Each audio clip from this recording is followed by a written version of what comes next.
the WHO's cancer agency has deemed the sweetener aspartame found in diet soda and in countless other foods as a possible cause of cancer, while a separate expert group looking at the same evidence said that it still considers the sugar substitute safe as long as it's in limited quantity.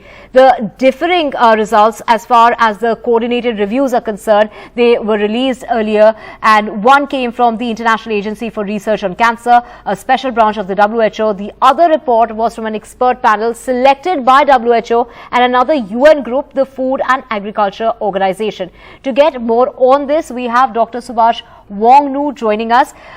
Sir, according to the WHO, they are not advising companies to withdraw the products, nor are they advising consumers not to consume it altogether, but they're asking for moderation. So when we talk about consuming the sweetener, how much of it is safe? Can we consume it on a daily basis? Say for people who perhaps drink Diet Coke, is it safe to consume it every day?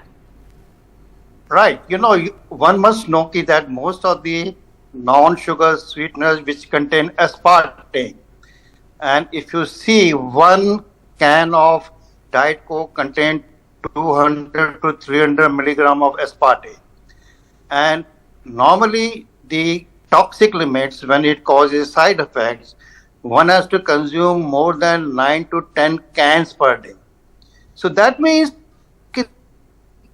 WHO recommendation not to consume NSS at all, but the recent report says that in moderation, not in excess quantity, which don't cross the safe limits of aspartame in the human body, one can only, because the 200 milligram is not the big one can. Right, so it's more not than per just day. Doctor, it's not restricted to just one can of, say, Diet Coke, because, it's found in various other products as well. When we talk about simple things like chewing gum, Absolutely, ice cream, yeah. dairy products, Yeah. when it comes Yeah. to yogurt, and it's also found in our toothpaste. So what are the labels that we need to look out for in order to avoid this sweetener?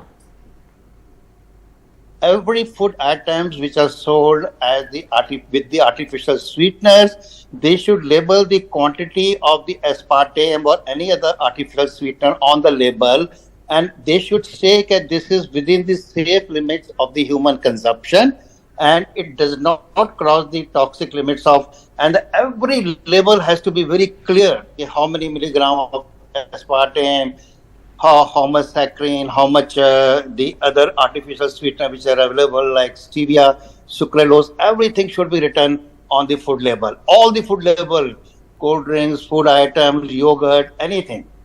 Right. Thank you so much, Doctor, for joining us. So the WHO saying that you should not avoid using aspartame, the sweetener, altogether, but you need to maintain how much the quantity that you use. You need to restrict the amount that you use on a daily basis.